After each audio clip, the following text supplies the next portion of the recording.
嗓子眼痒痒，咳嗽是怎么回事？宋毅，主任医师，呼吸与危重症医学科，四川省人民医院。咳嗽是人体清除呼吸道分泌物或异物的保护性反射动作。嗓子眼痒痒咳嗽常见于以下几种情况：咽腔黏膜干燥，分泌粘液减少，可见于正常人或者慢性咽炎患者。可以通过平时多喝水，食用润喉性水果或含片。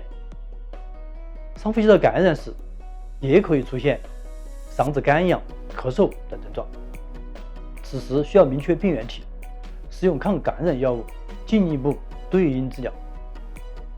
过敏性因素如哮喘，在季节交替的时候可能对花粉、尘螨等过敏，也可以出现上述症状。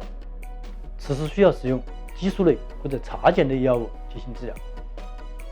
应该正确区分咳嗽的病因，但不论哪种原因引起的咳嗽，都应该注意多饮温水，避免食用生冷辛辣刺激性食物，注意保暖，避免着凉及感冒，注意季节交替及远离可能致敏的因素。平时注意加强体育锻炼，提高免疫力，必要时药物治疗。